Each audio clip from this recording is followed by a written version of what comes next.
So I was listening to an old episode of Super Best Friend Cast, and I found out something interesting. So, you know how here in the States we have a bunch of like people with really stupid names, like you can have a child named Luke Skywalker Sharkeisha Johnson. Yeah. Did you know that the reason you won't find a Canadian with a name that's stupid is because they literally won't let you? Mm-hmm. Yeah, there's only like 4 names that you can't actually name your kid here. No, well, but I mean, is in Canada it's illegal. Yeah. So that's why you won't ever do that. Yeah, no. In Canada... I didn't know there were rules. Yeah, I didn't even know we had rules about that. Yeah. I didn't think we did. That's why you're able to name them anything you want. You can't name them like Stalin. I'm pretty sure you can't name it like Adolf Hitler. Something about Christ. There's a few that you're not allowed to name your kid here in the States, but then you're pretty much allowed to do whatever. Go ham. Put hyphens in people's names for no reason.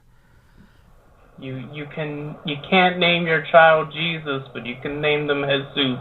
Yep. It's pronounced differently. It's different. He's brown. But what was I gonna say? People believe Jesus was brown too, but well, he I is. mean, But don't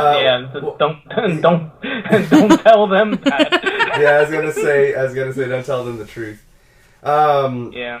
But yeah, no, it's actually, you're not allowed to in Canada. Like, legit, if you try to name your kid something stupid, there's a guy at a computer who looks up what it is first, and they tell you no. yeah. So if you try to name your kid Vash the Stampede, they will Google what that is and say, please stop. Like, they'll just take your kid. They will actually tell you cannot. So yeah, if you know anyone that's actually Canadian, they probably won't have a weird name like that. They probably have something super French. Yeah. Depending on where they're from, but they won't have something stupid. Like Sharknado Jones is never going to be a name in Canada, unfortunately. Sharknado Jones. But must suck to not have free speech. Well, that's true. They traded having Trump as a leader for lack of free speech. I think we know who came out there on top. But, what was I going to say? Yeah... anyone have an interesting week? Despite, being usually busy, I was able to get some stuff done. Finally got around to watching Iron-Blooded Orphans, which was really good, but also very depressing at the same time. Yeah, that one gets to the point where I was just like, I really enjoyed this, but now I don't want to watch it again. I'll probably watch it again. It was really good. Got caught up on the current Yu-Gi-Oh! Series because the final episode is going to be coming out this Wednesday. Does it have a stupid subtitle? What? Does it have a stupid subtitle? Like... it's called Brains. Oh, well, that's... It takes place in like a virtual reality, and that's the name of that virtual reality world. It's not as stupid as I was hoping for. I was hoping it was going to be like 5D or something like that. 5Ds. I need to, No, that's the Yu-Gi-Oh! Actually, porn. probably once this is done, I'm probably going to go back and continue watching 5Ds, because that one's actually pretty good. Surprisingly. I've never seen anything beyond, like, the whatever season was on 4Kids back in the day. Mm-hmm. So I don't know if the show ever gets good, because from what I saw... I was also watching the 4Kids dub, but I didn't really enjoy it that much. Yeah, I mean it's good. I was watching part of the English dub for GX. Mm-hmm. It's pretty difficult, but it is almost like its own abridged series at times. Oh. Like there's parts where it's almost like they just didn't care when they were dubbing it, and they knew how ridiculous that shit was. So it wasn't. So it was okay, but I ended up just watching it subbed. And GX, the first 2 seasons I wasn't too crazy about, but the 3rd and 4th get pretty good.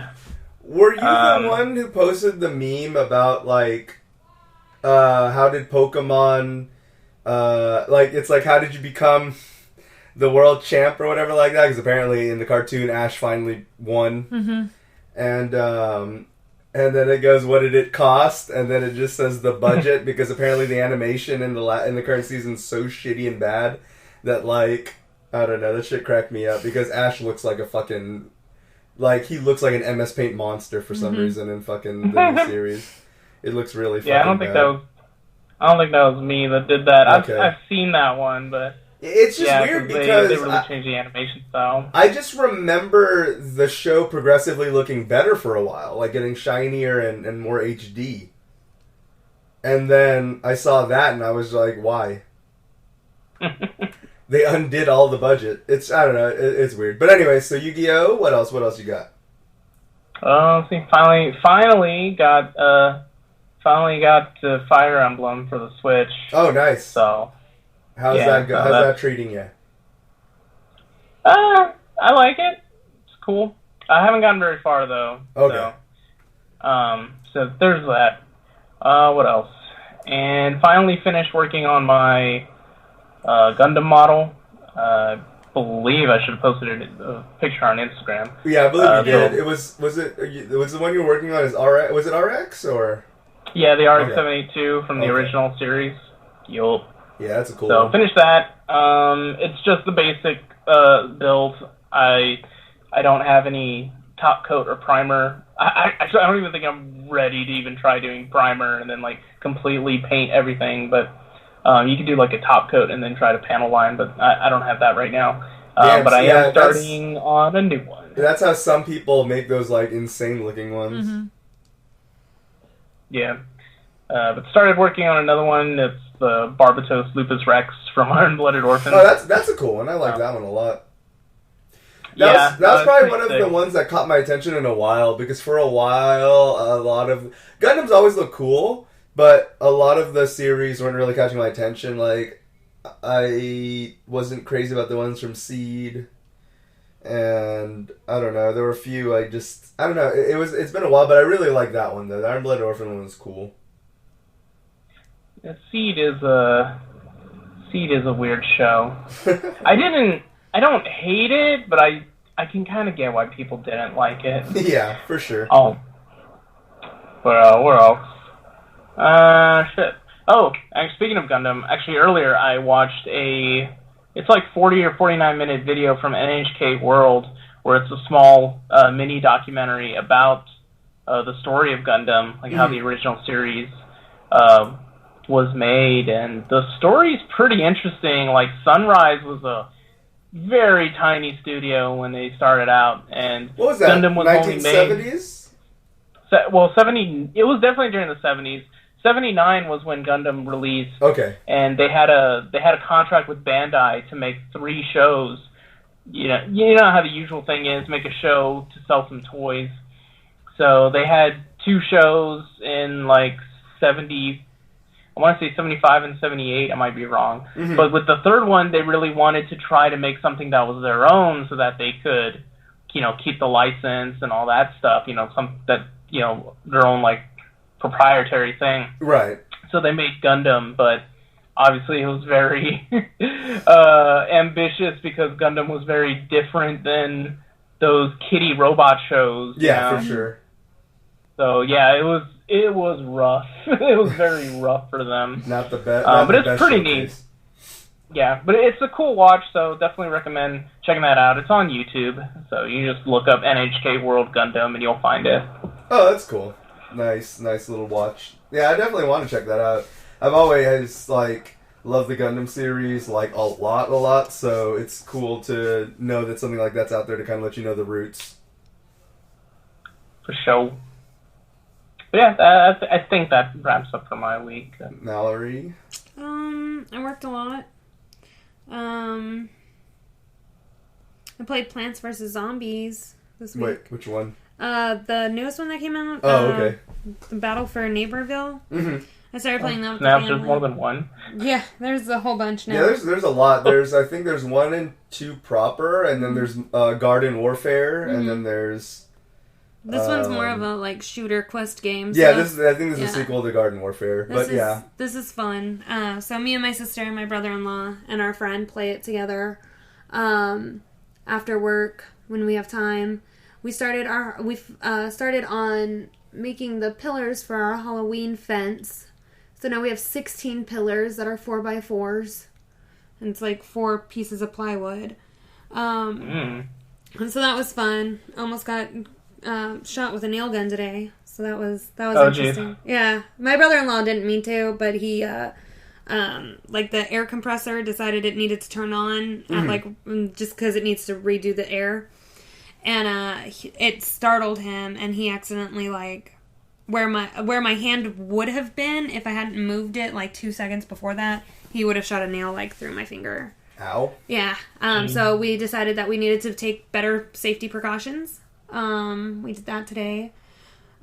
We watched the new American Horror Story that just premiered. Oh, nice. It's a 1984 slasher films. So me and my sister and our friend were making predictions of who's gonna live at the end of the series, who's gonna die first, if they follow like the actual 1980s genre of horror films. AKA the black guy dies first? Yeah. Okay. We made a lot of predictions, me and my sister. And we're so animated when we're watching this show, because it's like it's horror shows. So we're so animated that we're like, you dummy, why are you running that way? Like, go the other way. Like, what? Who runs like that? Like, open your eyes. So we were doing that the whole time. I think my most favorite video ever that has to do with horror movies, because I'm not a big horror person, because I can't watch stuff where I think, like, why don't I just walk away? Yeah.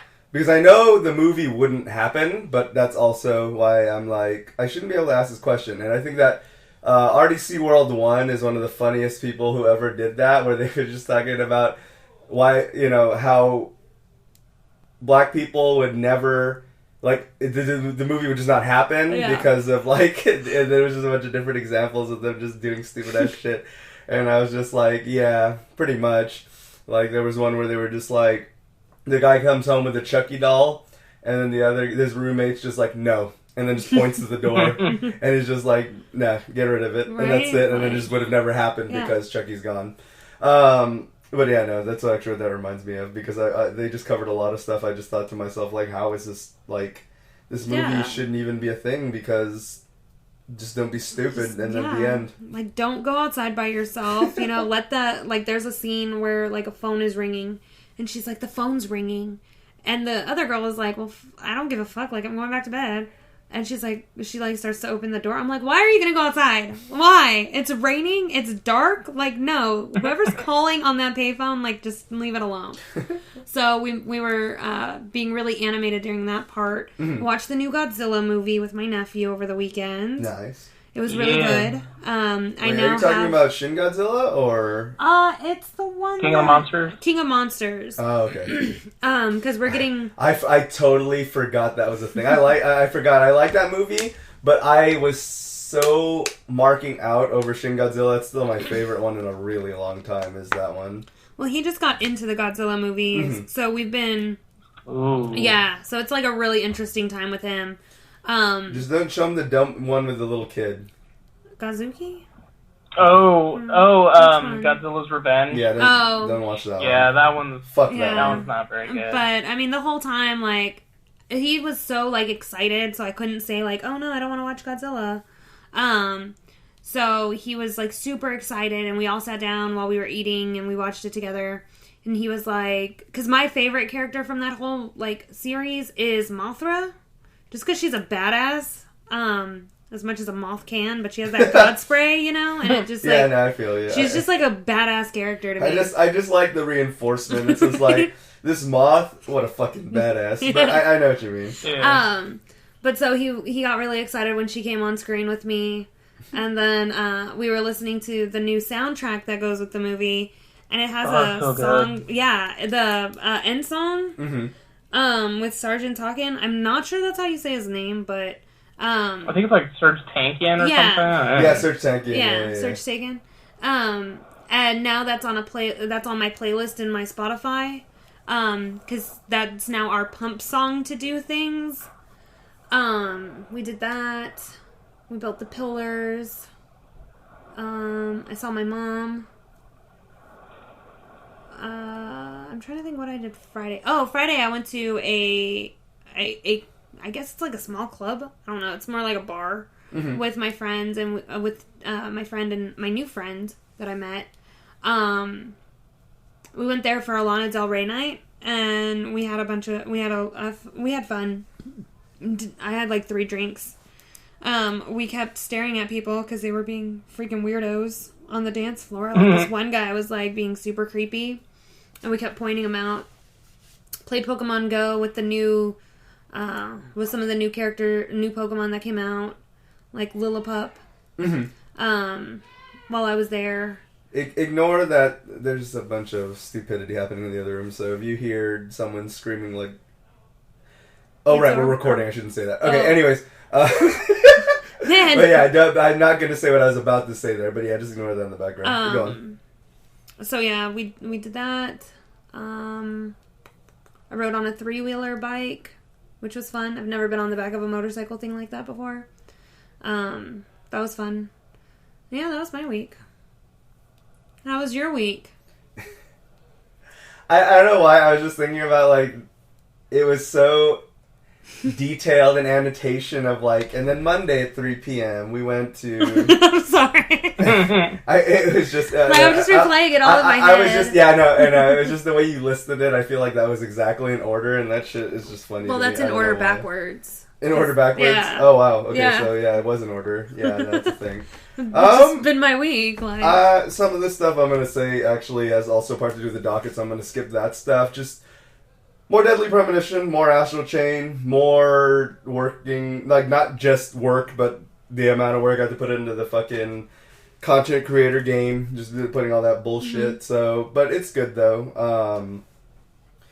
The other day, one video took like 8 hours to make, so there's like stuff like that. I think that like when people that I know or work with, when you talk to them about making YouTube videos, I don't think the average person realizes how much time and work it takes to properly do one. I could just shit one out. Yeah. It's very easy to just make a video, but when it comes to one that's actually produced, scripted, and all that stuff, like I think people don't understand how much time that actually takes. Because for example, for the Borderlands review, I like 4.5 hours was just gathering footage for the game and playing the game, and then I spent another hour scripting out all the points.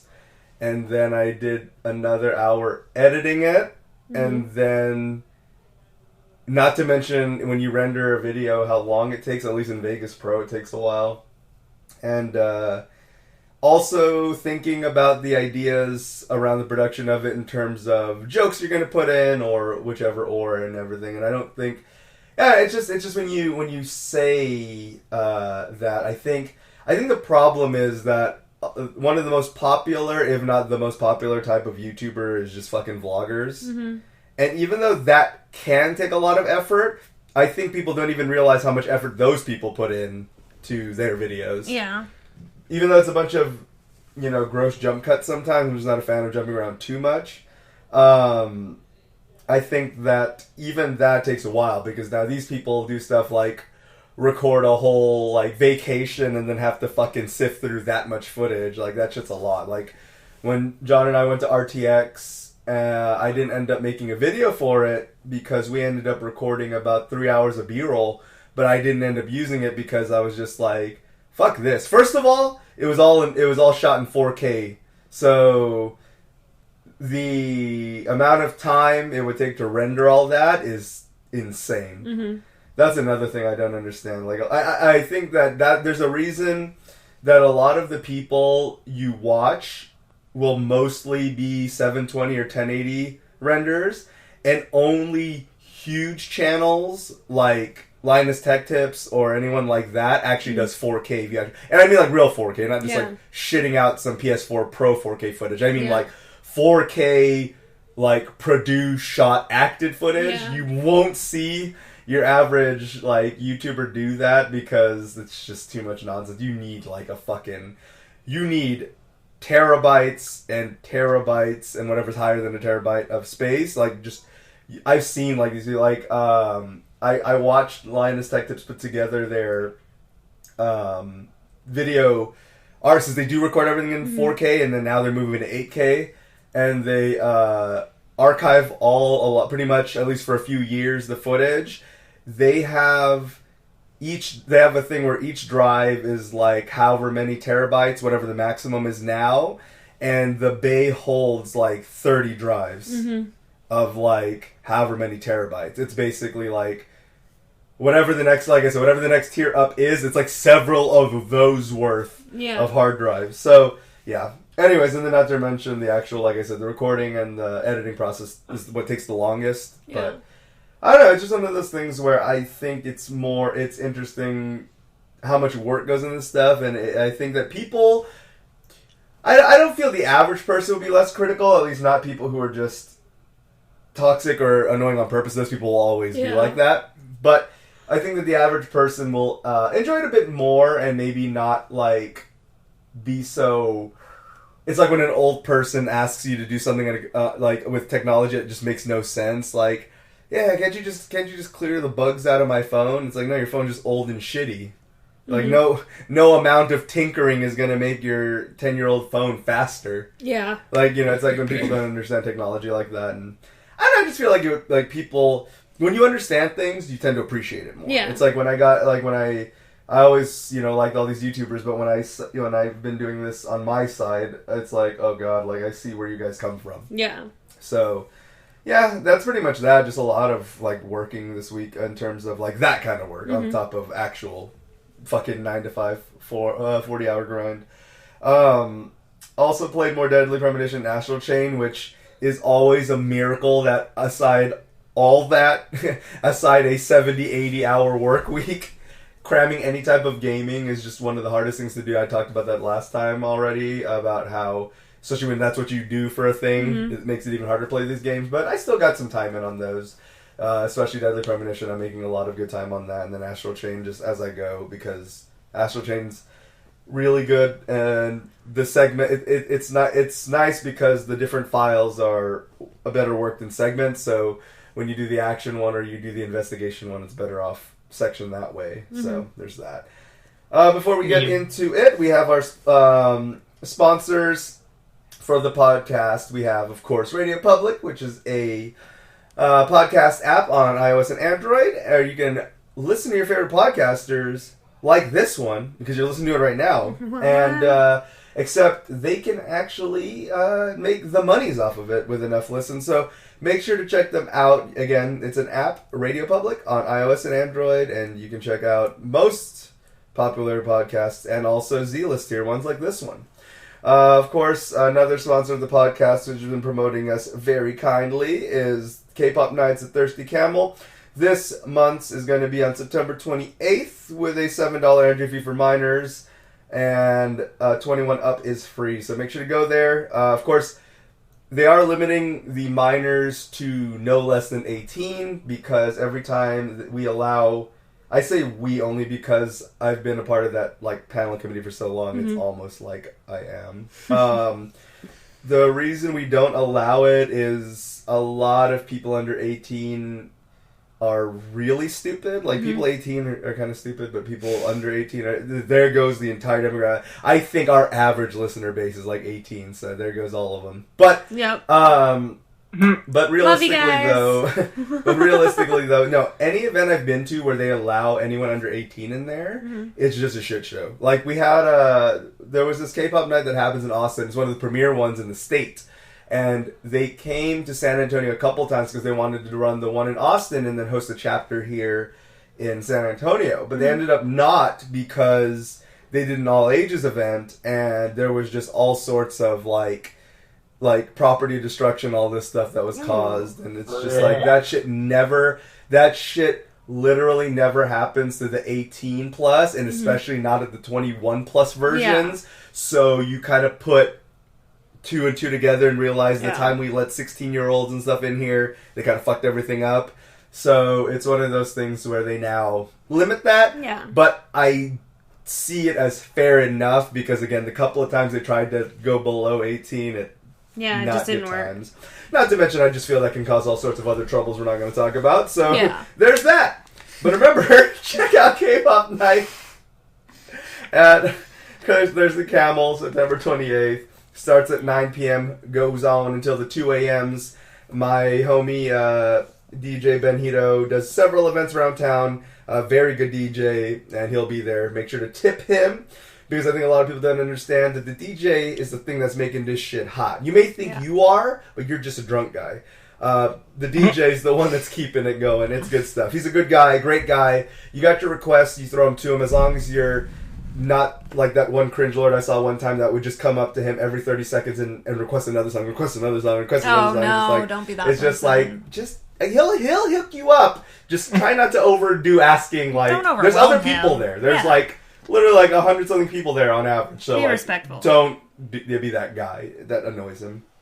But definitely check it out. Good stuff. Speaking of shitty people, Borderlands 3 came out. And it's a game, we talked about it last time again, and now I gotta actually have my hands-on experience. And it's, I did my playthrough and review of it. I didn't finish it. I got to about the 5-hour mark and then called it quits because I felt that was enough for me to get a judgment call. Mm-hmm. It's harder to do RPGs, and that's why I try not to do reviews on them too often, but I feel like Borderlands, you can get a borderline enough opinion of when you get through a few hours. Mm-hmm. Just because, and I mean this extremely in a non-offensive manner, because I'm about to get offensive later. Okay. That it's not a bad thing. Mm-hmm. Because if you boil down games to their pure essence all the time, everything is basically repetitive. Yeah. It's really hard to say it's just more of this, because most games are more of this, right? Most Bethesda RPGs is just fetch quest nonsense. Yeah. Most JRPGs is just grinding nonsense. Most looter shooters are just collection nonsense. Like, every game, if you really want to dumb it down, is the same shit over and over again. It's just the same shit you enjoy over and over again, or don't enjoy. Just different cosmetics. So with that being said and that out of the way, saying more of the same is about it. I'm not going to go through my whole review again on here on the air, but what I am going to say is, my whole verdict was, because I feel like the people who haven't watched it yet probably aren't going to, or hopefully this at least compels them to watch it now, is it's more of the same. I got lambasted by the internet. In fact, a group actually dislike bombed my video, which has since been reversed because YouTube realized that, all these people coming from the same source are purposely disliking your video within seconds. All these people are just instantly disliked your video within a time that they clearly didn't even watch it. That's annoying. So YouTube has a pretty good safety measure against that, where if they watched under X amount and clearly are just trying to dislike bomb your video, and it works for likes as well. It also will remove likes as well of any type of like or dislike bomb. It does remove those because it can just tell based on this person watched 2.2 seconds of your video and disliked it, not a true genuine dislike. So it removed them.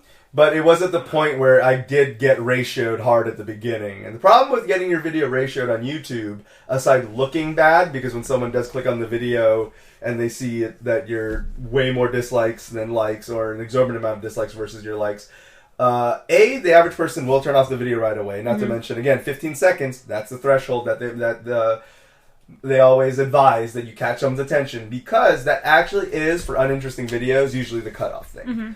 But anyways, and then the other thing that it does is YouTube's algorithm will move down the likeliness of your video being suggested lower, because they're like, oh, this video is shitty. So I do like the fact that they take those measures. They did a pretty good job of removing a lot of those. Right now, the like-dislike ratio is 50-50, which is usually what I get on more controversial videos, and I feel that Borderlands 3 is apparently controversial because, 6 out of 10 is a bad score, apparently. But I made my points. I felt that the points I made were cogent. And one thing I realized is, the thing that makes me satisfied is I'm a very open person to at least hearing what you have to say. Even if I disagree, I like to at least hear what people have to say if they have a compelling argument. So far, far, again, if you're out there, I would really like to hear a counter. I like hearing counter arguments because sometimes I have done follow-up reviews or follow-up videos before where I go, well, these points were made, I was wrong, or this is what I was trying to say. People seem to think I was saying this. I've done follow-up before, and I will do it if anyone can make a good point, but literally most of the things is just like, oh, you're just being controversial, or you're just giving it a bad score because of all the controversy around it, and blah, blah, blah. Which, I only mentioned the controversy surrounding Borderlands at the beginning and the end of the video, where I very clearly state, none of that swayed my opinion, which it genuinely didn't. Trust me, if it was because of that, I would have given that shit like a 2 out of 10. Yeah. I just felt that a game that comes, a sequel that comes out 7 years after its last one should not be that much of more of the same. Mm-hmm. That was my whole point. That's it in a fucking Reader's Digest version. But, but like I said, I really would like to hear some counter arguments to the ones that I made, but I felt that I made cogent points, and I felt that I made them very clearly. I wouldn't say they're infallible, because again, I feel someone could probably make a counter. I thought of a few myself as I was saying them, but I felt that was my opinion, and I was confident in making those opinions, that's just what it was. You know, just Breath of the Wild all over again in terms of the way people reacted, but that'll happen. Because like Zelda, Borderlands does have their diehard fans. So it was bound to happen. People, these are the same people who are Epic did nothing wrong. I remember... And some people really love their Borderlands. They really do. I remember in one of my Discords, I listed... Because one person just doesn't keep track of video game politics. So I informed... He goes, Borderlands 3 was... controversial, and I go, well, the game itself wasn't necessarily controversial. I go, but here's all the stuff that happened prior, and here is why Gearbox is a shitty company, having made blatant, straight up lie games like Alien Colonial Marines and Battleborn. But I listed everything, and then one of the other person's response, despite the fact that I just showed business malpractice, straight up lying, so on and so forth, goes, oh my god, wow, 2019, everyone's so melodramatic. And I'm just like, how is that melodramatic, though? Like, I listed a bunch of fucking, like, actual, factually proven controversies about a company, and I get called a fucking alarmist. It's like, really? Like, there was no, well, contrary to popular belief, Randy Pitchford is not actually a magician. Like, it's one of those things where it's like, there was none of that. He just goes, lol, your opinion is insane. And it's just like, but facts, though. It's not a opinion. So, when you make that, quote-unquote, those arguments, I'm just like, I can't help but feel like, alright, I was right. Yeah. So y'all are you just giving me power, by the way. For all of those people who are doing that, I'm just fucking going Super Saiyan 5 now. Yeah. Like, I am fucking DeviantArt Dragon Ball AF levels of fucking Dragon Ball Super Saiyan now. So y'all are just giving me power. But yeah, that's that. I know you guys, I don't know Mallory, I know Josh doesn't have any plans of checking out Borderlands 3 anytime soon. Mallory, if you do, just let me know. I'd like to have a mini conversation about it sometime. I mean, I've played Borderlands 1 and 2. I love Borderlands 2. I like them. Borderlands 2 is amazing. But I played so much of it. I just don't have the time to play Borderlands 3. And plus, funds are pretty low, so I'm going to say no. I'm not going to run out and buy it. But if I ever do, I'll definitely let you know. Mm-hmm. Because, well, I mean, we'll talk. Yeah, exactly. Alrighty, so to follow up a story from last week, I talked about Anthem going to EA Access, so we're basically like graveyard and all that shit, right? Of course, news always comes out the day after we air because it's the beginning of the business week, so then that's when they make some of these announcements. They want to wait till the weekend's over.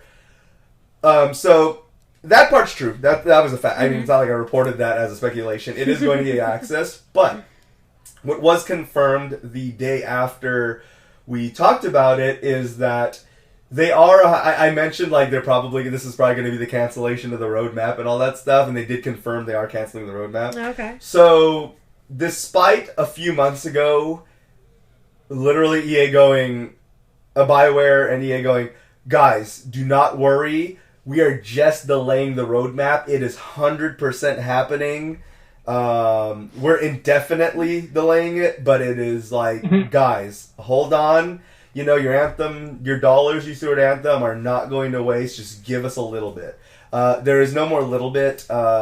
They have officially declared the roadmap is 100% canceled. There will be updates and supports for Anthem. The game itself is still going to be minorly supported, but they have shifted all development teams to the new Dragon Age game and one other game that's in the works. So Dragon Age 4 is going to start, but look, I love Dragon Age Inquisition, but because of all this shit that BioWare and EA has gone through, I am very hesitant about Dragon Age 4. Mm-hmm. I'm going to cross my... I think it's fair to be concerned about... I'm going to cross my fingers because... And I know, especially me and Josh... Josh and I are huge Dragon Age marks. So, we're hoping. Yeah. We're hoping. Because we really want a new Dragon Age. We didn't want any of this other nonsense. Mass Effect Andromeda, I can give a fuck less. Mm-hmm. Anthem, see ya. But, like... Dragon Age, we really want another Dragon Age, but BioWare, just do what you do best. Yeah, well, I mean, like it's so hard because like so many of their key staff members aren't even with the company anymore. If I'm not mistaken. That's correct, and that's one of the hardest things. Left. They're a frame of a team that, in comparison to worked on the last game, that's the biggest problem. So, I want to believe, and here's the thing. I'll say fairly, I think BioWare learned its lesson. Yeah. But will EA let BioWare learn its lesson? That's where my concern is. You get what I'm saying? Like, I feel like BioWare definitely got shocked by the ultimate failure that Anthem was, and I think they are gonna learn from that very, very harsh lesson. But I feel like EA still could be like, nope, you better make that on the games as a service model. You better have some microtransaction bullshit. You better have some fucking season pass, additional $60 content. Like, that's what I'm scared of. It's like what 2K did Turtle Rock Studios with Evolve. Mm-hmm. We talked about that before. I'm afraid they're going to do that with BioWare. Because BioWare is far from the first company that EA, like, forced to failure and then killed off. Yeah. So I think with the amount of money, because Anthem lost a lot of money. Yeah. So even though that's EA's fault primarily, guess what? Who EA's not going to blame themselves. So yeah, I really hope that exactly. I really hope they don't become a Visceral Games or anyone else that EA's killed off. I really, really hope not, because Dragon Age is near and dear to my heart. God, Origin's so good. Dragon Age 2. Dragon Age Inquisition is amazing. My friend gets so mad that I dog on 2 so much. Like, 2's okay, but it was just, I don't know. Maybe it's because I liked 1 so much that it just felt lukewarm to me. But I definitely feel it'd be fair to say it's easily the weakest of the 3 games, I thought. Mm-hmm. Like, Dragon Age 2 had some pitfalls where I was just like, this isn't very interesting compared to Dragon Age 1. Yeah. Did you like Dragon Age 2 a lot, Josh? It was okay. Yeah, okay, so we're on the same page on that one. And Mallory? Yeah, like, I don't think it's terrible. Like, it's a fine game, but it was, it's kind of like how it was almost like going from Mass Effect 1 to Mass Effect 2, where it definitely wasn't the same, but the change wasn't as drastic. Holy shit. If you play Dragon Age Origins and then you go on to 2, it's a completely different game. Absolutely. It totally is. Yeah. I mean, really, the main downside was the fact that the dungeons were repetitive. That's really the only bad thing, in my opinion, aside from the drastic change in gameplay. But despite that change, it plays fine. Like, it plays well, you know? Yeah, I would have, like, since I like to, like, put stuff in perspective of scores now, just to, because the reason I've been wanting to do that a lot lately is I just realized that just makes it so easy for people to understand, because I think that, like, I can drone on for hours explaining the technical difference between stuff, but all if I do is put a number in front of something, people comprehend it better. Yeah. So I would have done Dragon Age Origin is like a fucking, like, 8 or 9 out of 10. I would have said the second one's like a 7, and then the third one was like a 7.5. If there's no halves, I would have given it an 8 only because I gave 2 a 7. Okay. So that would be it for me. It's like an 8, 7, 8 type of thing for me. I agree, Josh. It's good. It's fine. Yeah. One thing that did bum me down was it didn't get as much DLC support as Dragon Age Origins did.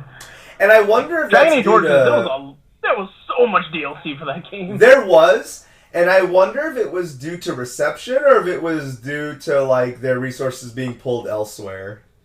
Yeah, not really sure. I mean, yeah, it kind of laid the groundwork for Inquisition, but still. It wasn't like, like in the first one, you get to learn more about Liliana's past. That one was a really good one. Yeah. God, what was that really difficult one where you go into the caves? That one was freaking tough. In Origin? Yeah. Oh, God. Fuck, what was it? It was horseshit is what it was. Cave of bullshit is what that one should be called. Yeah, that one was pretty tough. Like, there's an achievement there, to beat it on nightmare mode or some crazy difficulty, and I was like, yeah, fuck that. Yeah, fuck that, yeah. I played through Dragon Age Origin 1 again, but only on PC, because an absolute legend made a mod where Dragon Age Origin, absolutely vanilla and intact, but it skips the fade. Oh yeah, I heard about that mod. Thank God. Fuck the fade, dude. That was like, experiencing it the first time, whatever, you really appreciated getting out of it. But anytime I would replay it, fuck ever going through the entire fade ever again. I love the fact that there's actually a mod that's like, everything is exactly the game as released, but the fade. Fuck that. You just so you still get to experience the story in there. You just don't have to deal with the fade bullshit. Yeah, exactly, which is great. That's good, because the story in there was good. Oh yeah. The events, it's pretty deep. It's pretty wild. The blood, learning about blood magic and like learning about all the nasty shit and permanent effects the fade can have. How shitty mages are treated and are like secondary class citizens. Oh yeah, narratively there's important stuff in there, which is why I do definitely recommend that you only use that once you've played through it before. That's definitely a replay only mod, I would say. But experiencing it the first time is excruciating, but like almost like I can forgive it because again, it's as suffering as the narrative wanted to portray, even if it was due to mechanics. Being a little dumbass rat. Being a little animal rat going through the different... Oh my god, fuck that. Mallory, yeah, it was annoying. You and Dragon Age, any love there? I mean, I think my sister might have played it. I wasn't too big into it, just because I think I was playing something else at that time. But, I mean, you know how I am about games. I'm always willing to try new games and see which ones stick and which ones don't, especially when I have the time to do it. But I know that the new, like me and my sister are getting the Ni no Kuni game. Yeah, Ni no Kuni is good. We're excited for it. We just haven't had the time or the money to go get it yet. Right. I enjoyed it I played it, I have it on PS3. Mm-hmm. I believe that's when it originally came out. That's where we played it. So we're excited for that one, and then, especially because it looks so clean. And then Ni no Kuni 2 is going to come out, and it's going to be good too. So God damn it, that series looks so gorgeous. That just fucking excited. The animation on it's so nice, obviously, for obvious reasons. But I mean, I don't know if that's the one we were playing at the time that we were supposed to play Dragon Age, but I just know it's not a title we picked up in time, but Yep. Okay, so FortnAight has a Batman event going on. And Pokemon Go had some news. Ms. Mallory, go ahead and talk about Pokemon Go. Do your thing. So Pokemon Go, last week was supposed to be the Mewtwo raids, by the way, but that didn't happen. Wait, really? Yeah. Wait, like, did it happen for you or the event got canceled? No, the event got canceled. Oh, what the hell? But the funny thing is that they kept sending out alerts, which was funny for it. Play the event, guys. Play it, though. They sent out There's no event, though. No a play thing it. that said, hey, the events have been canceled due to technical difficulties tonight. And we were like, okay, cool. And then as soon as I got home, when I would be meeting up with my friends to go raiding. Hey, we fixed it. No, it wasn't even that. That It's would've been like fucked up. we were waiting to see if it would, do that. But then we get an alert and it says, "Hey, there's an hour left in the raid, guys. So have fun." And I was like, "Wait, it's been canceled." So it's been canceled and it's been rescheduled for October 8th. Okay, so even that alert was bogus. Yeah, That's but it was fucking- just funny because we were like, "Wait, it's canceled." Clearly, it was because Mewtwo sabotaged it. Yeah. Yeah, Mewtwo They is a said that G. it was something You to do with the sabotage the game. shinies popping up, the shiny Mewtwo's popping up, and I'm not sure, like, if it was that there were too many of them popping Or up and you were not able enough. to get all of them, or something like that. But Mewtwo broke the game, which I was like, of course I suppose- Mewtwo would break the game. Yeah, I was going to say, I suppose that's appropriate. Yeah. So then, but this weekend, what came out was the 5th generation has started appearing. So we got Pokemon like Lillipup, which I was excited for, Sneevee, T-Pig, Oshawott, and then a bunch of other ones that are slowly coming into it. Lots more for the region-specific. Oh, okay, that's Which- cool that they're still doing that. Yeah, but it makes me mad because I'm working on this one challenge that I have to get a Pokemon from Africa to What? finish my challenge. Just meet someone from Africa or go there. Stop Right. lying. So Yeah. I'm bound Fly to know over there, somebody gosh. who has it. Like, you can't hatch it out of eggs, and you can't get it randomly. You can get it maybe on community days. But yeah, it was just really funny because we were going through and we were trying to figure out like which Pokemon we needed to And finish you're this like, challenge, what the and it was hell? like region specific Africa, and I was like, okay, so this is just gonna sit on the back burner for a while. You know, John got really lucky one time because he works at a really high-end hotel in town, and he actually did meet people from Australia and was able to trade for the Australia-specific one, whoever the fuck that is. But I thought that was cool. Yeah. Because I suppose that was the intent of the game, as unlikely of a thing as that is, but it's cool that John actually got to experience it as designed, even though the chances that's usually pretty unlikely. So like, so that's what happened. So keep an eye out for those. I'm trying to see if there's a whole list of them that came out. I'll have to link it on the bottom. The other cool thing is that this month they were supposed to add unknowns, 3 of the unknowns to the game. Huh. That you could get in the that you can get through eggs. But yeah, so that was pretty cool. And then there was something else Pokemon related that came out, but I can't remember. Like off the top of my head, I know it was something random that me and my sister were like, "Oh, that's cool." But yeah, that's about it for Pokemon Go. Yeah. So that's it. That's that. All right. That's that. The Switch Lite came out. You know, the more I see it, the more I'm tempted to convert over. Because, again, as I've mentioned before, I don't really dock my console that much. And so I really, my only incentive is to keep it for, recording purposes.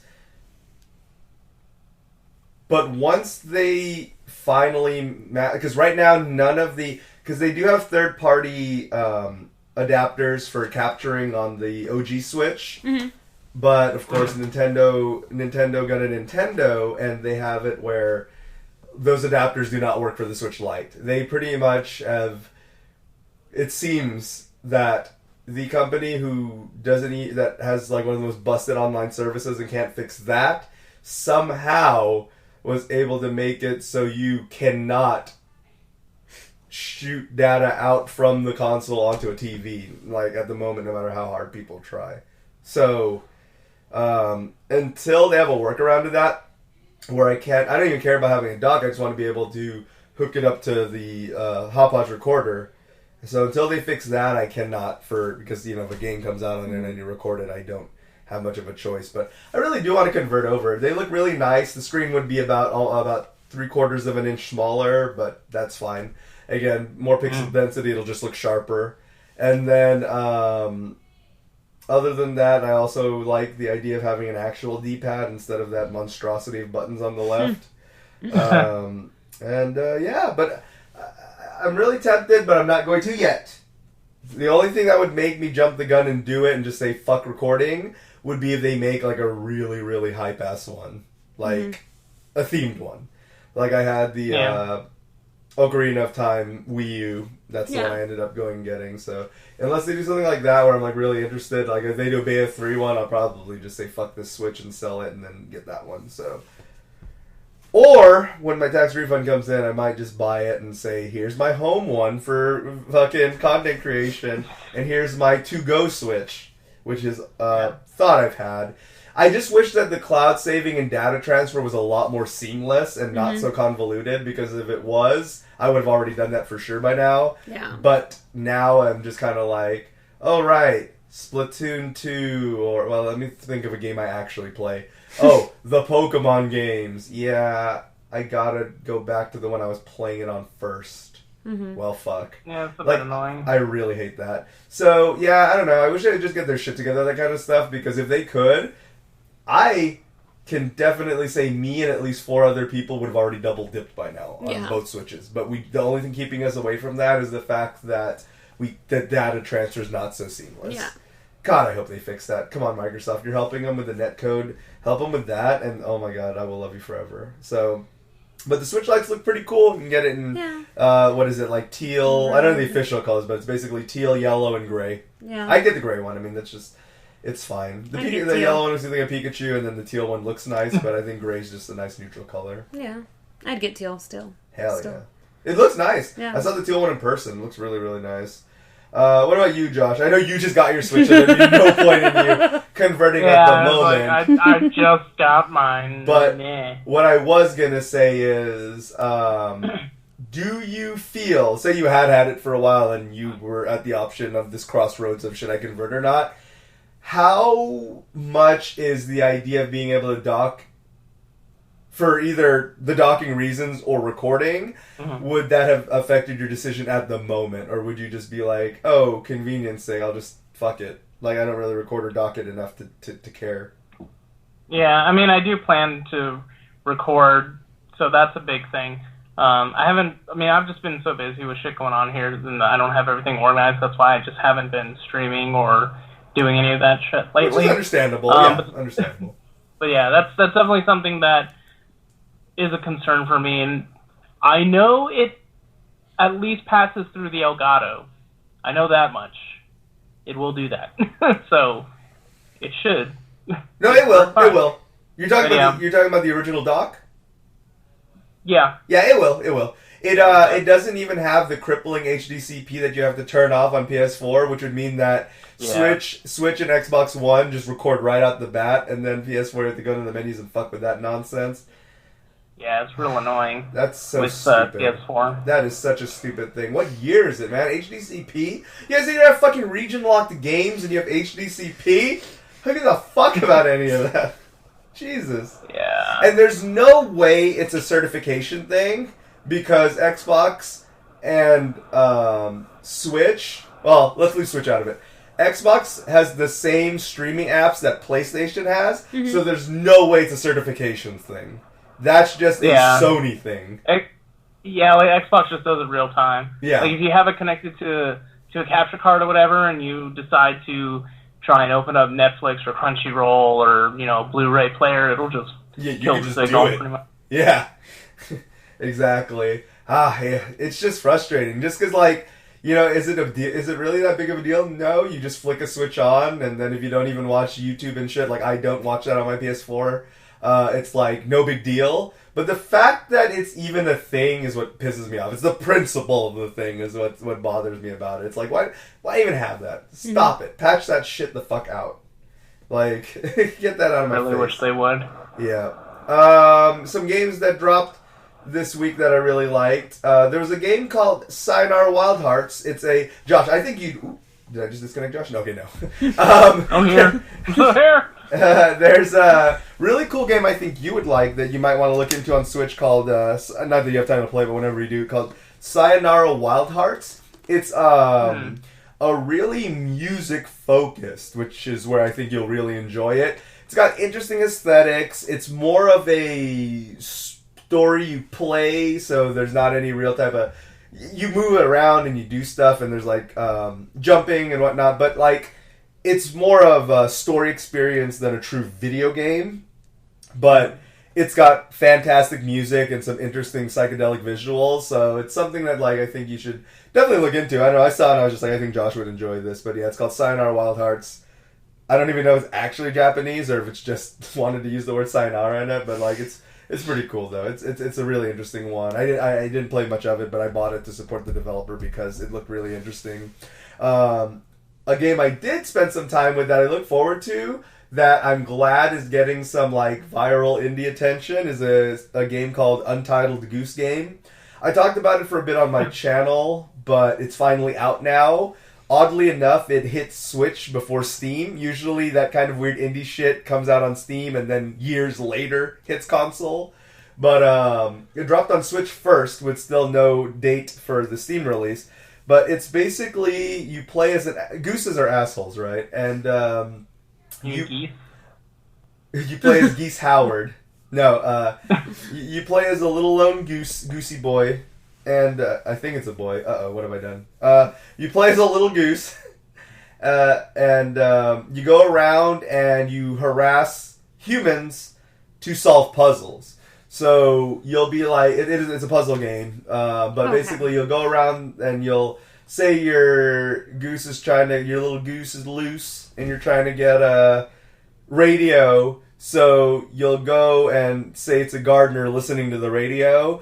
You'll go and take his little, like, trowel, and then you'll hide it in the bushes, so then when he goes to get his trowel out of the bushes, you'll go and get the radio away from him, and then try to run away and do all that stuff. It's cool little puzzle stuff. I always enjoy a good puzzle game. Because I was looking at it with my sister today. And yeah, no, it is a puzzle game. Okay, because we were like, this is just like an inconvenience thing, and we love it. Like, we were just going to buy it just to harass humans. I mean, you could do that, but then nothing would ever progress. Exactly. It's, but it's a puzzle game, though, and it's really, really good. It's on sale on Switch. Well, it's not out on PC yet, but it will be, and it's on sale on Switch right now until the 4th of October, so you guys will still have time when you guys hear this to pick it up for $14.99. It'll be $19.99 once the sale ends. But regardless, it's worth it. It's a fun puzzle game. If you like little silly games that also have some good puzzles in them that do progressivly get more challenging and harder, that is definitely a game worth picking up. So Untitled Goose Game, good stuff. I will definitely be playing that one then. Good. Next big game coming up that I'm excited for is from Lab Zero, the studio that pretty much the only other game they've made at this point is Skullgirls, but Indivisible drops in a couple of weeks. So October 8th, I believe, is when it'll actually drop. I'm really excited for that one. That one I followed on the Kickstarter, so I'm finally going to get it after waiting 2-3 years for that shit. Mm-hmm. But they've been putting a lot of work into it. They have lots of stuff. Trigger and Titmouse collaborated and did the opening for the game, so you know that shit's gonna have top tier visuals and anime openings. But I'm also excited for a lot of the characters that are gonna be making cameos on it, from Zubaz and Dive Kick to Shovel Knight to a bunch of other surprise ones. Shantae's gonna be there, so it's got a lot of cool cameos. I'm very excited for that as well. I feel like it's gonna be a big hit. But it's going to be one of those things where no one... Oh, excuse me, let me not say no one. It does have a big pre-release following already, especially people who do know Skullgirls. But I feel like no one in the mainstream is really talking about it, but I feel like it will definitely garner a bunch of attention once it drops and the reviews come out and all the YouTubers start playing it. I feel like it is going to have that kind of delayed support where that game will blow up because it looks gorgeous. And for those who haven't played the demo's been out for a really long time already. It's the same demo build that's been out for a while. You can get on PS4, and I don't know if it's on Xbox probably, or... No, I think it's just PS4 and Steam at the moment. But you can check the demo out. It is so good. For that demo being from as long ago as it is smooth. That game looks gorgeous and will play really fun, so I'm very, very excited for that. Lots of customization options, lots of cool stuff if you're into RPGs. It's nice to see, and I'm just glad. It's nice to see Lab Zero games go from one completely different genre to another and seem to do a good job, so it makes me look forward to a lot of the other titles that they'll hopefully be dropping in the future. And I don't mind them taking a while to drop these games because they are quality. So it took a lot of licensing and a lot of money to work with the people that they did to get this shit done, so that's exciting. So yeah, definitely pick up Indivisible. It's on sale on all platforms right now. They had some weird price discrepancy things, so until the game comes out, it is on sale on Steam at least. I don't know if they reflected that sale on PS4. I'd assume they would try to do a similar pricing. But they had some weird thing where in some regions it ended up being cheaper than others, so they priced it and discounted it appropriately, so it was the same price across the board, which is like $30-something. It's only like 10% off US dollars, and so in the American region, that's equivalent to about 10% off, but it's nice that anytime you save a little bit of money for pre-ordering is nice, because again, we talk about how hard it is to have faith in pre-ordering anything nowadays, but that game definitely deserves it. Oh, it's on PS4, Nintendo Switch, and Xbox. Yes. Well, not on Switch yet. Switch date is still yet. TBD, Okay. but it is going to be out on PS4 and Steam for sure on October 8th. So there's that. The Switch is still TBD. Probably it's Nintendo, so probably some certification nonsense. Yeah. Josh, one of your favorite games just came out on Switch, so you could play it as much as you want. You got to play DMC2 in its glory. I remember when we almost murdered Vincent with DMC2. Oh yeah, because I remember he was like, I think it was his first time playing it. It was. And he never quite understood why it was so hated. Yeah, he played it. Yeah, Vincent. You guys, for those who don't know Vincent, because he hasn't been in the channel in a really long time, he is probably one of the almost to a fault forgiving individuals you could ever meet. When it comes to just like him and I are polar opposites. When you talk about critical versus lenient, there is two very opposite sides of the spectrum. But even he could not forgive or tolerate how bad DMC2 is. I remember Wooly and Pat were asked on their podcast about if there was a game that they would love to see reworked by someone, whether it's the same studio or a different one, and try to do it right this time. Their top vote went to DMC2. They said because they were like, there's some cool stuff in there, like narrative-wise and design-wise. There's some cool, gems hidden within the rough. The only problem is the rough is rough as fuck because DMC2 is fucking awful. Like, that game is just abysmal. They would I would argue that they wouldn't even have to change the narrative, too, because Dante is not like himself at all. He's a completely different character, almost. Yeah, I mean, you could argue that his character in the first game was different than all the other ones, right, but it's still believable. Uh-huh. The thing is that 2 takes place before 5. Right, and that's so that's true. a problem. Oh, shit, you're right. Yeah, so they would completely have to change the way his character is in the second one, because he's way too stoic and badass. It would be cool to see Lucia again. I mean, it was a shame that she wasn't in Devil May Cry 5. However, there's a series of novels that take place prior to the game, and she is in there. Like, she makes an appearance. Oh, that's cool. I didn't know that. Yeah, so she's still hanging around, but they didn't put her in the game. God, so, would be nice to see her back. It's so that's probably to me one of the more painful things is losing a cool character because of a bad game. It's like it wasn't even their fault. They should have just used them in another context or rebooted their use. Fuck it. Yeah. But that's a thing. The only good thing I will say about it being ported is it really does seem like, because when DMC1 was announced that it was being ported there a few months ago, I got really hyped and I said, all right, DMC1 is probably going to not play so great anymore because it's going to age really poorly, but I'm glad to support it because I do eventually want to see DMC 3, 4, and 5 on the Switch. So it's nice to see. It looks like they're slowly crawling their way. I think that an announcement for DMC 3 Special Edition is not too far off for that to drop on the Switch soon. Because the hardware can definitely handle it. So I think that... I just hope they don't judge it based on DMC 2 sales, because I definitely don't think they're going to be anything great, because a lot of people still don't really want to buy DMC 2. I'm honestly surprised that they decided to release it on its own rather than like a package, because who's really going to want to play that game? It's not great. Only, like you said, only someone basically who just doesn't understand how bad it is. Yeah. Some poor soul who has to go, I've always heard, but I'm a curious person. You gotta do it. I've always heard how bad this is. How bad could it be? One of those mentalities, and then, oh my goodness. Like, by the end of that video doesn't exist anymore, but you hear Vincent lose all faith in humanity by the end of that video. Aww. He started off so enthusiastic. We talked about how cool DMC was in general. Then we start kind of prefacing the game, and he's kind of like, oh, I'm a little worried. But then at the end, he has almost nothing to say anymore by the end of that video. Like, and then at the end, he basically just wanted to stop. That's the only reason the episode stopped. I was going to let the episode go as long as it needed to.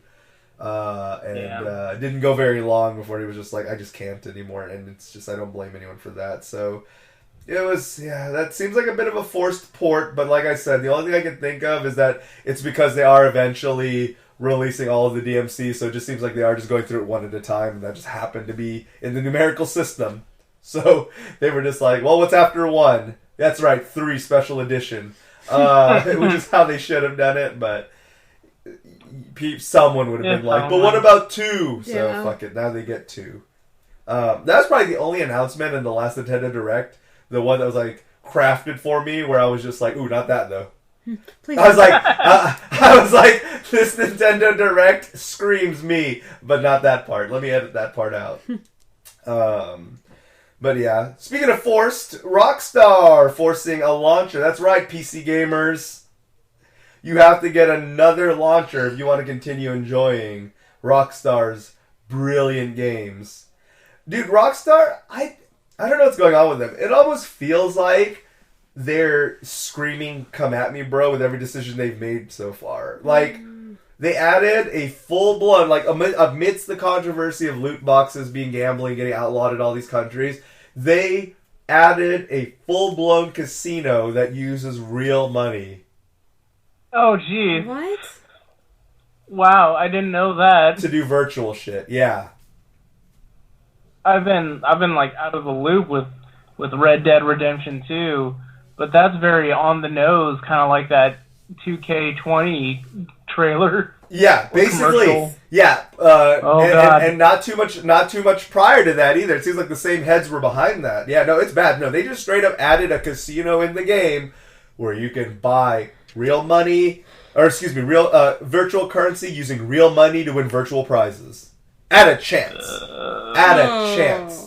I remember there are a couple of people in my Discord who are either exorbitantly rich or exorbitantly stupid that have actually been doing that and posting their wins and losses. They're just like, whoa, just spent this much money. And I'm like, why? I'm like, why are you doing this to me? You must be fucking me. Like, why are you doing this? Like, stop. And it's like, and then, like you mentioned, it's like the whole 2K thing where they just in your face, like, dude, slot machine NBA. Like, yeah, I was watching that. I was like, I thought this was a basketball game. Where are the basketballs? Yeah, I mean, FIFA was notorious for essentially behind-the-scenes slot machine shenanigans. This just brought it to the forefront. Jesus. Mm-hmm. Yeah, but yeah. So, not just did Rockstar do that, but now, because of, like, there's obviously been the whole thing with the Epic Games launcher, Rockstar's like, I want a piece of that controversy too. and made their own launcher for no real fuck all reason. Like, there isn't really, aside a bunch of old ass Rockstar games, like, I think any Rockstar title now has to launch through there. Because I remember I installed Bully and it ran through it also. So, I think even if you do Bully and Manhunt, and I believe Max Payne was originally Rockstar? Yeah, Max Payne was a Rockstar game. I believe even those old-ass games still run through the launcher too now. Oh. Which Josh and I laughed about because we were talking about how it still needs Steam, its dependencies, though.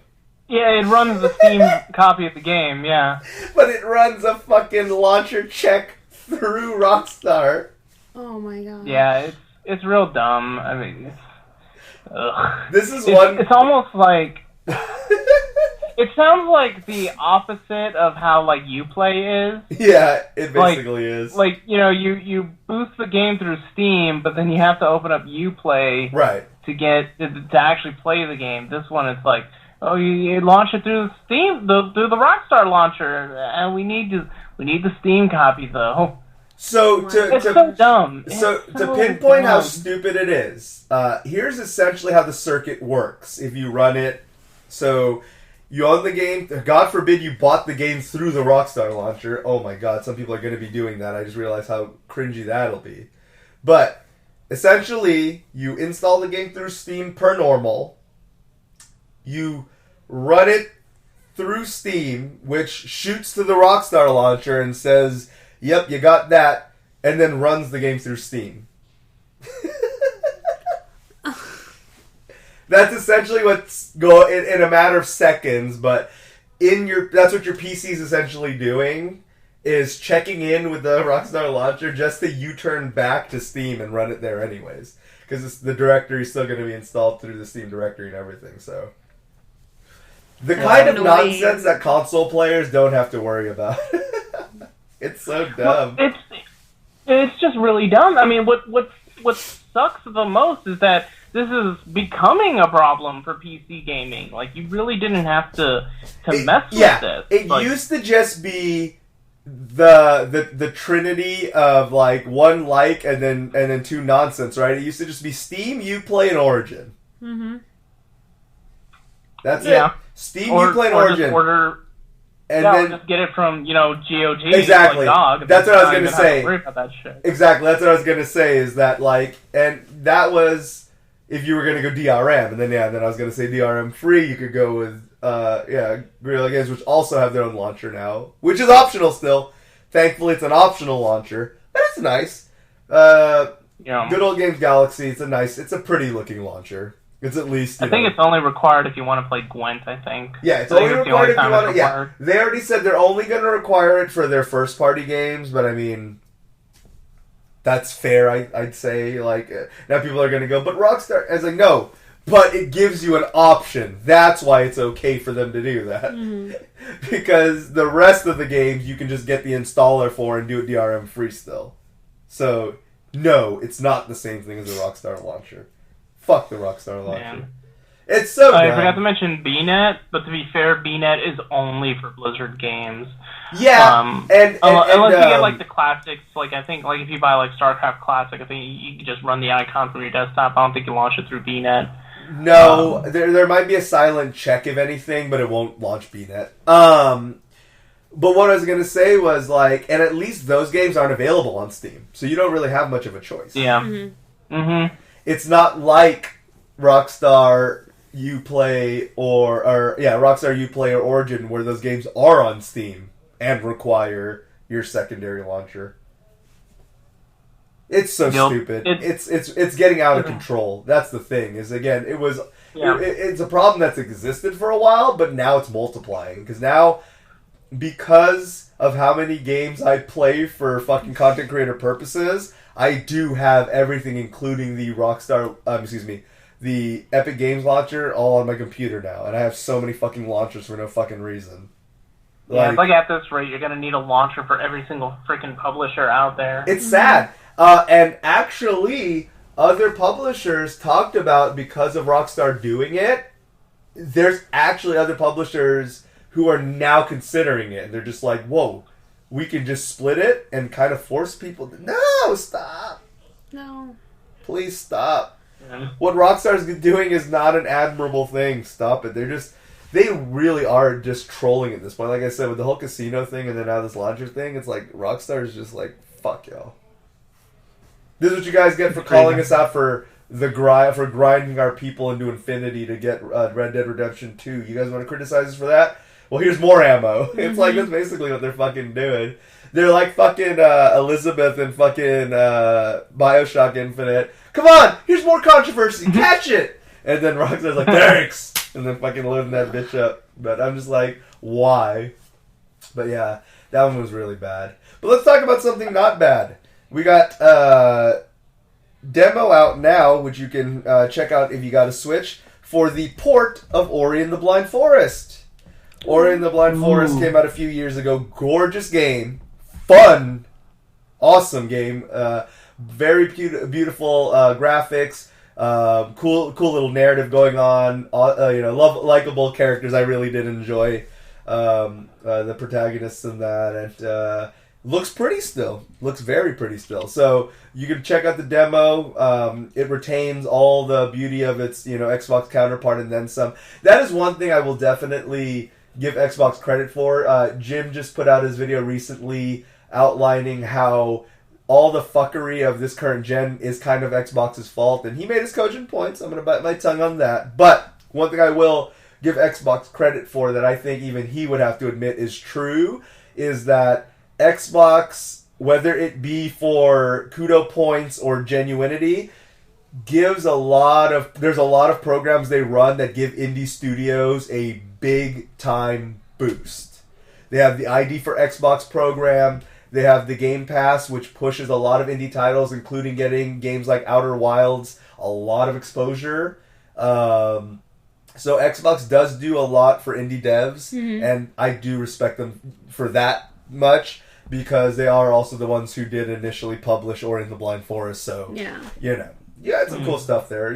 What Xbox lacks in understanding how to do a AAA game, they definitely play their cards smart in supporting indie titles. Yeah. So, good on Xbox for that, and I'm really glad that people who don't have a gaming PC and who don't want an Xbox One can finally experience Ori and the Blind Forest, because people have at least...